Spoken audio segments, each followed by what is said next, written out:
Shalom, selamat pagi buat Bapak Ibu, Saudara-saudari yang dikasihi Tuhan kita Yesus Kristus. Marilah kita awali aktivitas kita hari ini, Selasa tanggal 7 Juli 2026, dengan merenungkan firman Tuhan yang terdapat dalam kitab Maliaki 1 ayat 11.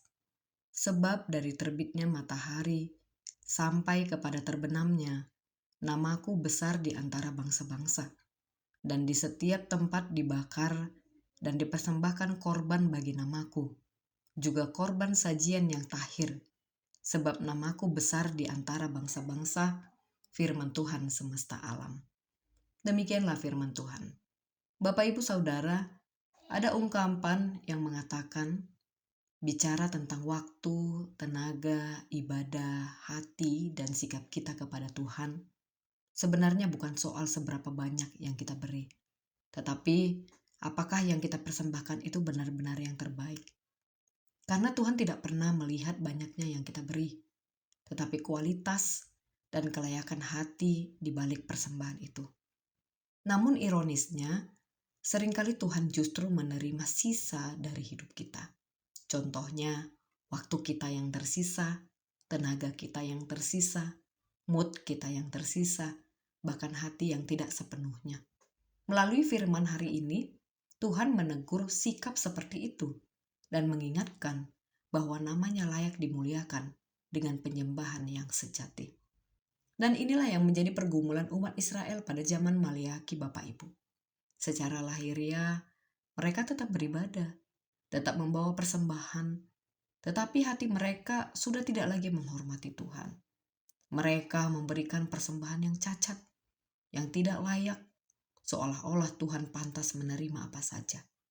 Di tengah kondisi seperti itulah, Tuhan menyatakan bahwa namanya tetap akan dimuliakan, bahkan oleh bangsa-bangsa lain yang memberikan penyembahan yang lebih layak. Idealnya, Israel yang sudah mengenal Allah seharusnya lebih mengerti dan sadar untuk memberikan penyembahan atau persembahan yang murni dan layak kepada Tuhan.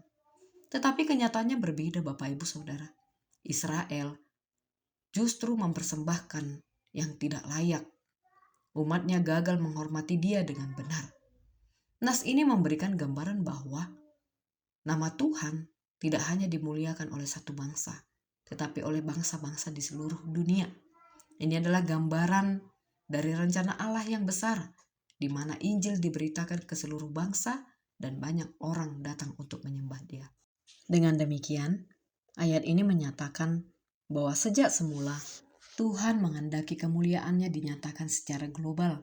Ini adalah gambaran besar dari rencana Allah bahwa suatu hari semua bangsa akan memuliakan namanya.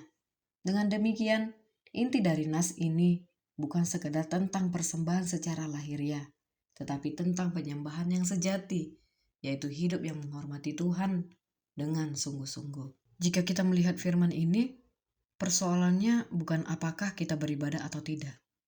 Bangsa Israel pada waktu itu tetap beribadah, tetap membawa persembahan. Tetapi Tuhan menegur mereka karena apa yang mereka berikan bukan yang terbaik. Dari sini kita belajar bahwa Tuhan tidak melihat sekedar aktivitas kita, tetapi kualitas hati kita di baliknya.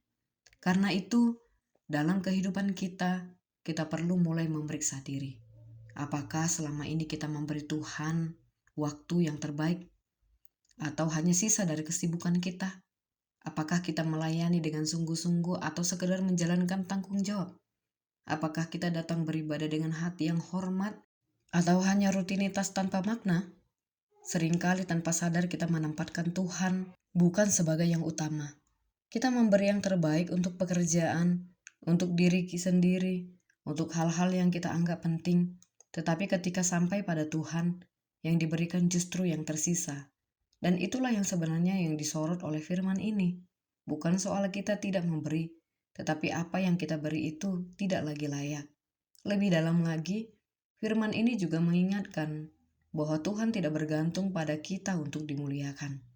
Namanya tetap besar, tetap dimuliakan, bahkan jika kita tidak hidup benar. Sehingga, apakah hidup kita termasuk yang memuliakan Tuhan, atau justru kita kehilangan kesempatan itu? Karena itu mari kita belajar untuk tidak lagi memberikan sisa kepada Tuhan. Berikan yang terbaik dalam waktu, hati, dalam kesungguhan hidup kita. Sebab Tuhan layak menerima penyembahan yang sejati, bukan sekadar rutinitas. Semoga ayat ini menjadi kekuatan dan dorongan bagi kita semua. Amin. Demikianlah renungan kita hari ini Bapak Ibu Saudara. Semoga harimu menyenangkan. Semangat, Tuhan Yesus memberkati. Shalom.